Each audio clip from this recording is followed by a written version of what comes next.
Tere, minu nimi on Anti Salunen. Täna ma soovin teile tutvustada erinevaid trükivõimalusi ja just kummijate tasside peale. Hetkel on mu ees siin 3 erinevat toodet.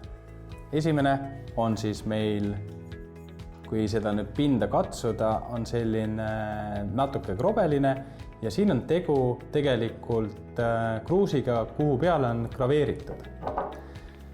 Ehk siis kummjale kruusile kõige mõistlikum on graveerida ja kruusi pealt tuleb siis põhja värv välja. Ehk siis konkreetselt siin on tegu valge värviga ja kõik need kummjad kruusid, mis meil on, sealt tuleks siis valge logo välja. Järgmine on seesama kruus kummjas, aga teise kujuga.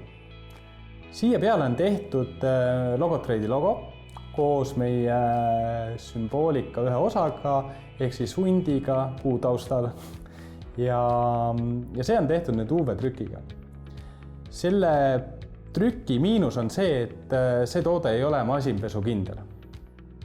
Ja kui see toode panna nüüd masinpesu, siis see trükk tuleb lihtsalt maha. Aga ta näeb väga-väga ilus välja. Kolmandaks on meil siin kruus, kuhu peale on tehtud masinpesukindel trükk.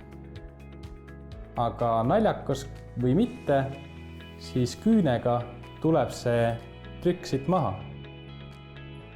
Ja meie kindlasti ei soovita sellist trükkimisviisi ühelegi siin olemasolevast kruusist, mis siis on need 2. Üks on siis UV-trükk, mida me ei soovita sellele kruusile. Ja teine on siis masinpesu kindel trükk, mis siis küünega tuleb lihtsalt maha. Ainuke kõige mõistlikum lahendus sellisele kummjas kruusile on teha lasergraveering. Aitäh teile!